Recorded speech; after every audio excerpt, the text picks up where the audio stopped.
Sankalpa continue to shine in our minds. Everyone has a book? Yes. Okay, great. So, SivaSankalpaSuktam is something that is found in the Veda. It's found in Rig Veda, it's found in Yajur Veda, and it is considered an Upanishad. It's considered an Upanishad on its own, and it has six shlokas, and then the last line is the same for all. Tanme manah SivaSankalpaMastu. I should say mantras instead of shlokas because it's from the Veda. So it is a very beautiful reflection on one's mind, on how to divinize one's mind. So before we dive into it, first let's understand each word. So first we have the word sukta. Sukta means sushtu ukta. Means that which is well spoken. So we have in our literature, we have Shri Suktam, Purusha Suktam, Narayana Suktam, right? Different suktams. And all these suktams, they invoke a sense of praise for God. It's like a hymn. Suktam is also called stotra. So sometimes you'll find Dhruva Stotram. That's also sukta. This particular one is one that is like asking God for something. So this is this kind of sukta. God, may my mind be auspicious. Then what is the word sankalpa? Sankalpa can mean many things. It can mean imagination, it can mean brooding, it can mean seeing joy in something. It can also mean resolve. This is my sankalpa, this is my resolve. In this context, it means resolve. Then we come to the word Shiva. So it's like we're going backwards, huh? Suktam, and then we go to Sankalpa, and then we go to Shiva. When we think of Lord Shiva, what do we think of? Think of Lord Shiva, you know? The president, as we said, right? Our president, the real president, especially since it's Shivaratri, we're remembering him. Lord Shiva, or Shiva, also means auspiciousness, right? You hear the words Satyam, Shivam, Sundaram. It also means auspicious. So in this case, for the most part, it means auspicious. Guruji says there's one thing called Shava, and there's one thing called Shiva, right? So when the mind goes into Shiva, then everything is okay. When the mind travels too much in Shava, Shava means corpse, or body. Shiva stays in And Shiva stays in Smashana, but he still remains Shiva. That's the glory of Shiva. Huh? He can be in even that cremation ground, but he's untouched by it. And he puts that vibhuti on his forehead. So, Shiva, auspicious. And then, so, manaha, mind.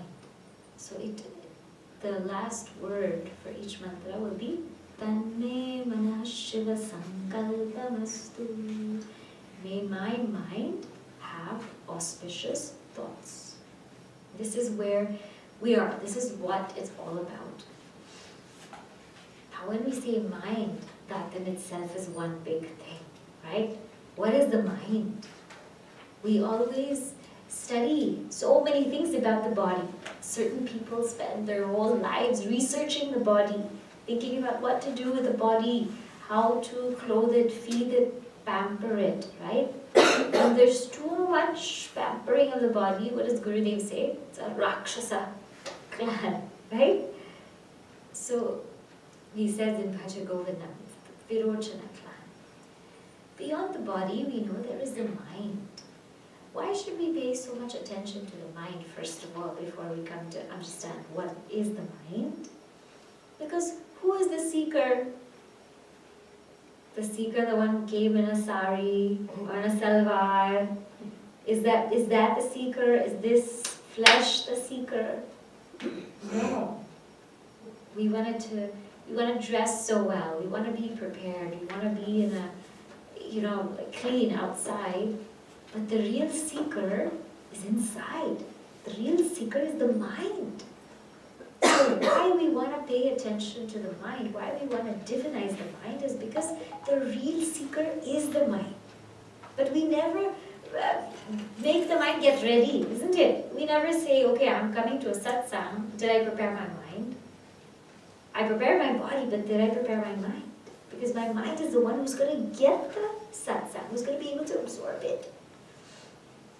That's why the mind is so important, because the mind is the seeker. Not the body, but the mind. And when we experience the world, how do we experience it? Through the mind also, isn't it? We saw this in Tattva Bodha, even a little bit Atma Bodha, that we never experience the world as it is. We always experience it colored by our mind. It can be 30 degrees out there, but to somebody that's a great thing, to somebody that's a terrible thing. To somebody it's just okay. So what is coloring all of our experiences? It's really our mind. So it's important to study the mind because of that. The third reason why it's important to study the mind is because the challenge is the mind. You see, not that we haven't studied Vedanta. We've all been studying Vedanta, all this, we come for satsang. We know. Vedanta, I don't need to tell you, you know. But to live Vedanta, we all don't know. Correct? We know intellectually, we know. But to live it, it's hard. It's very difficult because the issue is the mind. The issue is that we can't uphold it. No matter how much we learn it, to stay grounded in it is very difficult. So for these reasons, there'll be many more, the importance of the mind is given. And many of our Shastras have expounded upon that. Now, the mind is different from the brain. This must be understood also. Where is the mind? In which body? Manomaya Kosha, and in the Sukshma Sharira, right? Subtle body. Where is the brain? Annamaya Kosha, right? You can say also a little bit Pranamaya, Annamaya Kosha, and in the Sthula Sharira, gross body. So brain is different from mind. So we're not talking about brain in this book. Brain is a gross organ. brain is that which the mind expresses through. It's the medium that it expresses through, but it is not the mind. You can sort of tap into the mind through the brain a little bit, but the mind really is much deeper than that. So we're talking about something other than the brain. So now we know why we have to study the mind, but what is this mind exactly? So the mind, Gurudev always defines it as a flow of thoughts. But thoughts of what? How? So different thoughts. Even though in Tattva Bodha when we study that the mind is generally made up of these 5 elements, right? Subtle, apanchikrita pancham mahabhuta. It's made up of 5 subtle elements. But why our minds are all different from each other if they're made from the same material? So the material causes these 5 elements, but why are they made from? Why are they so different? The difference is in 2 things. One is, when we start experiencing the world, that changes the texture of the mind.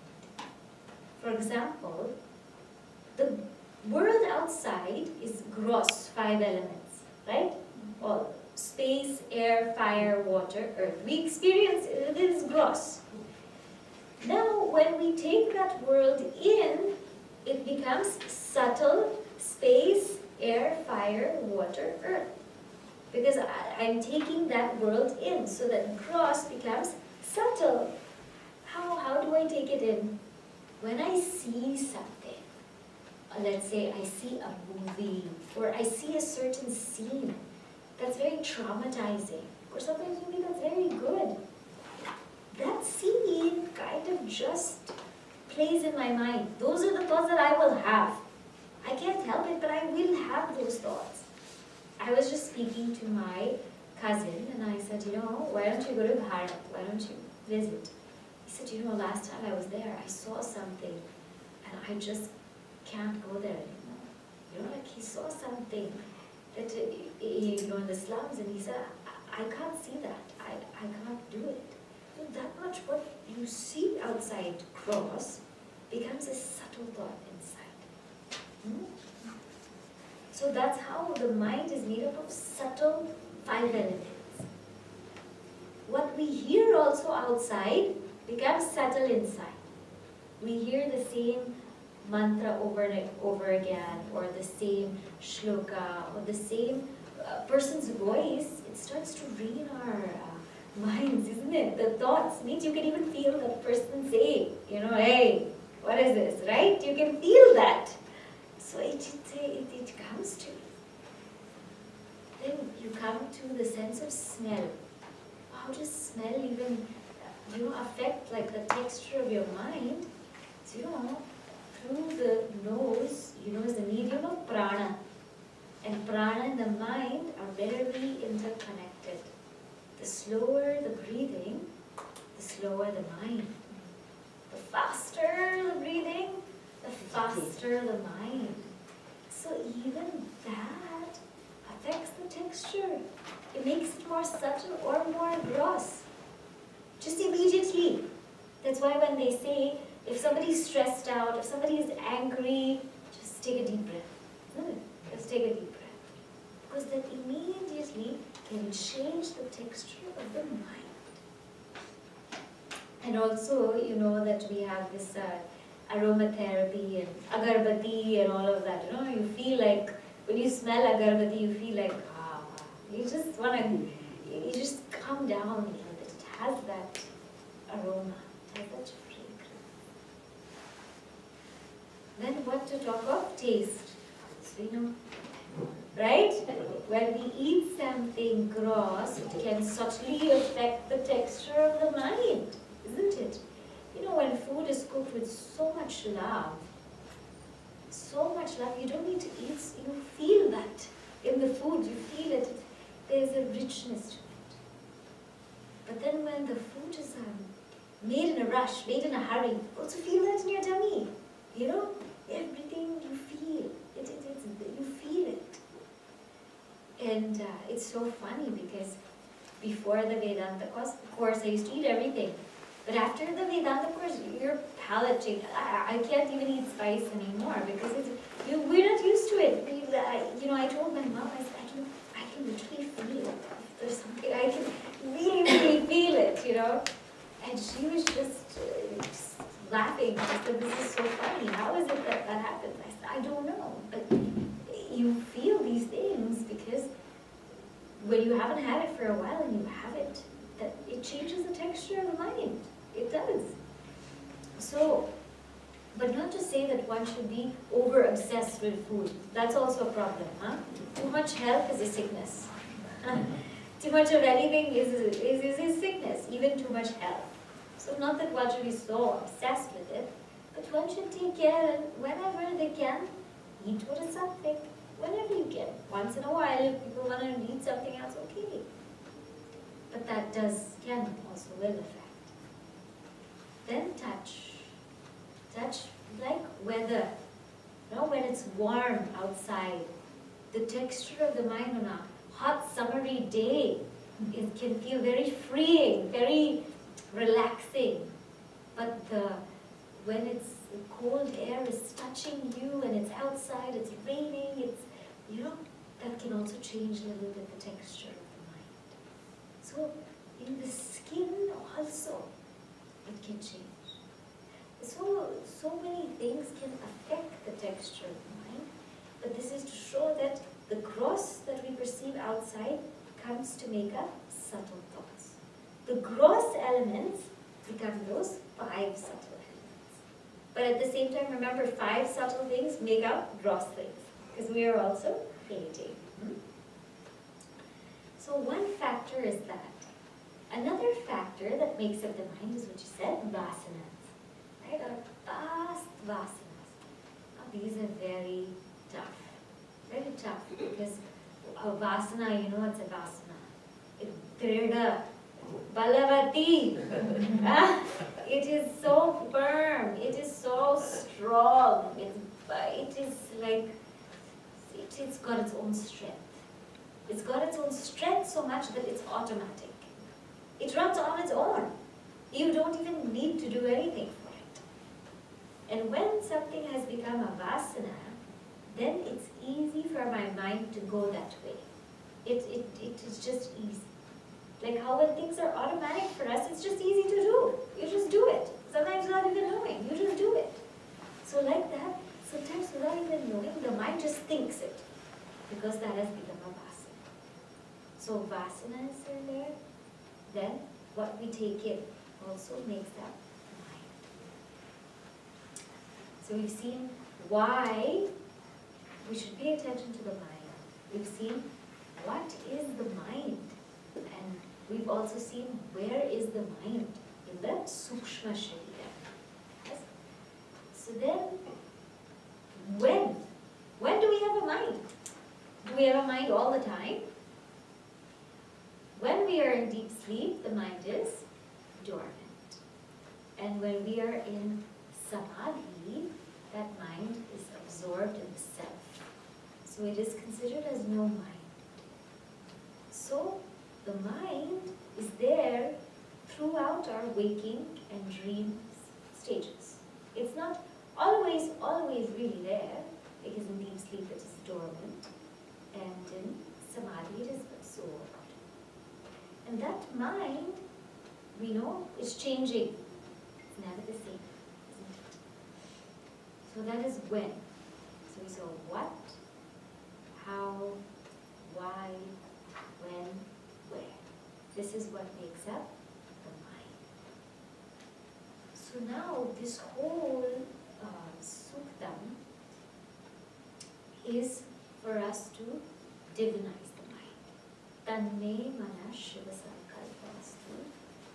O Lord, please help my mind take divine thoughts or think of the divine. So without further ado, let's start with the first verse.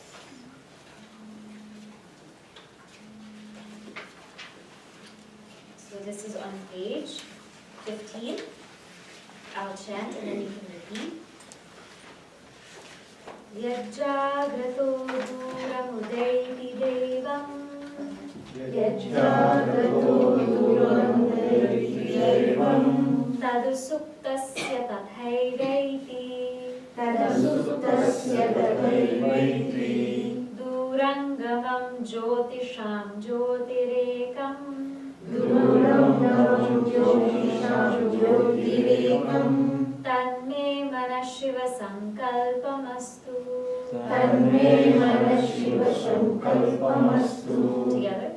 Yajjagrato duramudayati devam. Tadusuktasya tathaivaiti. Durangamam jyotisham jyotirekam. Tanme mana SivaSankalpaSuktam. So as I said, the last line is always going to be Tanme mana SivaSankalpaSuktam. Yat. Yat, that which Jagrato. Jagrata means from the waker. Duram udaiti means it duram, it far, udaiti, it goes. Tadhu suptasya, and of the deep sleeper, tatha eva eti. In the same way, it returns to the sleeper. Durangamam means it goes very, very, very far. Jyotisham jyotihi ekam means it's the light of all lights. Tanme mana SivaSankalpaSuktam. So what does this say? We know the mind of the waker. Now we know what the waking light is. Huh? The minute we wake up, what happens? What happens? The body stays here, but the mind goes duram. The mind goes very far and very fast. It goes to so many, many different things. What am I supposed to do today? Make sure you do this. Did you do that? What will I have for breakfast? Is my husband awake? Is my wife awake? Wow, shall I call my parents? What's going on? So many. I mean, it is just like, wow. It is said that we have about 60,000 thoughts a day. Can you believe that? How much goes on in that mind? It goes duram. And the way it goes far is very different, in different ways. So I was reading this very interesting article in Psychology Today. It says there are certain things that the mind can go towards. One is you have a directed mind. A directed mind is that which you direct it and it goes there. It's a very difficult kind of thing to do. Huh? But this is the power of a sadhaka. When we can train the mind to think what we want to think. For example, if we have to take up some kind of work and you say mind, focus there, the mind is focused. And the mind can stay there. And the mind can hold that thought. That is a directed kind of mind, and the mind is with you. It doesn't go too far, it's with you. But then there's another kind of mind which is hijacked. For us, for a lot of us, this is what happens. The mind is supposed to stay here, something else took its attention. Nowadays when you go online, sometimes I go online and I read some articles, some flashing thing will come. Now they made it a video. Before it was an ad, now they make it a video. So I'm paying attention here, but then instead, if I go there, what happens? Hijacked. I'm supposed to be here, but I went there. And mind you, this is not that I'm distracted, or not that one is distracted. We're focusing, but on the wrong thing. This is different from being completely distracted. This is what happens with children a lot of times. Not that they're really distracted, but they're focusing on the wrong thing. Or they're so focused on the video games.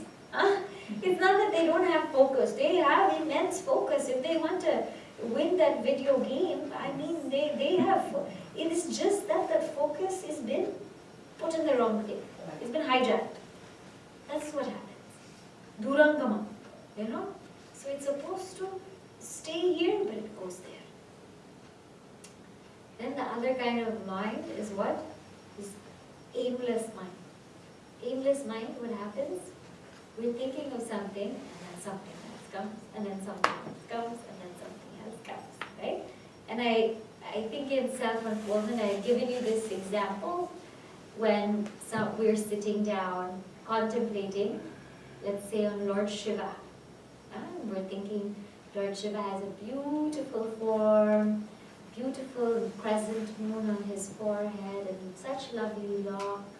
And then where is Lord Shiva sit? He sits on Kailash, and Kailash is so cold, and oh my gosh, it's winter now. And how long is winter going to last? And how many, and oh my gosh, I need to get a new coat. This winter coat is terrible, but at Macy's is too far. Oh, Durangamam means it'll go. And by the time, 20 minutes later, I sat down to contemplate, but how many thoughts I had of Shiva? Shiva only knows. Huh? Maybe the first 2 minutes only was for Shiva. Then it went somewhere else. Then maybe in between, hey, Shiva, Shiva, Shiva. Then again it went. And then closing, Shiva. And then we happily say, every day I sit down quietly. Right? We say this, every day I sit down quietly. Every day I do my sadhana. But we only know what that sadhana is. We only know the quality of the sadhana because we know where the mind goes. So aimlessly, by association, it just goes. And it becomes so difficult. And the trick there is, that's why japa is so good, because you have to keep catching yourself. Hey, going, catch, going, catch. Means if 2 thoughts I've drifted away, get back. If 6 thoughts is very difficult. If 10 thoughts, good luck to us. Good luck. So one mind is this kind of aimless, very far it goes. In 2 minutes, the mind can go to so many continents, so many places that we don't even physically know. Then another kind of mind is wandering mind. Now this wandering mind is, it's okay. It's not a bad thing. It's like when an artist or a creative person or anybody goes for a walk, and they're not that they want to think of something, but not that they're distracted into something else, and not that they're aimlessly thinking, but they're just at present, and the mind just wanders. Like Swami Tapovan Maharaj Ji, wandering in the Himalayas. Oh, how beautiful. He would just wander. He has no particular thing he wants to think about, but he's just wandering. And as he's wandering, so many revelations come to him. So many, he wrote this Ganga Stotram. He was able to write all these things, all these notes, all these letters, all these revelations to us. Because that mind was just wandering. He let it wander. So that's another kind of, and that mind went far, went so far to deep, deep insights. That kind of mind is beautiful. So the first kind of mind which I told you, which is directed, that's a beautiful mind. The second one is this hijacked one, right? That's a little bit tough. But it happens. We can't help it. It happens. But the thing with to tell ourselves we will be directed mind all the time, it's not possible. But at least if we can bring it back in time, then that will be very helpful. Then the aimless one, that also we need to bring it back in time. That is a waste of energy. Absolute waste of energy. The mind takes so much energy, but this aimless mind, wow, it doesn't accomplish anything. Zero comes from that aimless mind. And this wandering mind is also very healthy, very nice, very revealing. So this yad jagrata dura. So we see when we wake up, how far the mind goes and into what fields. So what does this say for a seeker? When we wake up to divinity. How we wake up should be, refresh ourselves and sit quietly. Whether we are doing our japa, whether we are doing dhyana, whether we are just sitting, but just sit still. Be with yourself for some time. Because that is the most powerful thing that we can do, is to ground ourselves in sadhana. If I like to chant, okay, chant. But start the day with this grounding, wherein I start with divinity. So that way, even throughout, I go through so many challenges. But if we are grounded, we're not shaken up too much by those challenges. But the days when we're not grounded, we can be totally shaken up and thrown off. So start the day bringing the mind close to who we are. In Ishavasya Upanishad, what does it say? It says the mind is that, the self is that which is very close but yet very far. Isn't it? What does that mean? That to those who know the self, it is very close. To those who don't know the self, it is very far. So before the mind goes far, bring it close. So when we wake up. Now, when we go to sleep, it comes back. But how should we go to sleep? Going to sleep is as important as waking up. It's as important. Don't think that it's just something that we're going to do and I'm tired and I'm just going to crash. No, because the thoughts that we have before we sleep determine the thoughts that we're going to have waking up. And you and I know this. The last thing we think about when we sleep, that's what we think about when we wake up. And so if when I wake up, I want to ground myself in my spiritual practice, but did I sleep to prepare for that? Did I prepare for that before I slept? So as important as grounding ourselves when we awake is grounding ourselves before we sleep. Even if it's just 5 minutes of our mantra, even if it's just 5 minutes of our contemplation, whatever it is, but let the mind settle. Because when we sleep, there is a sukshma vritti going on. It's going on. It's there. And we want that to be something that's divine. So when you wake up, before it goes far, bring it close. And before sleeping, bring it also very close. Otherwise, waking up will be very difficult. So, yad jagrato duram udaiti daivam. What does this word daivam mean? Daivam means that it is of the nature of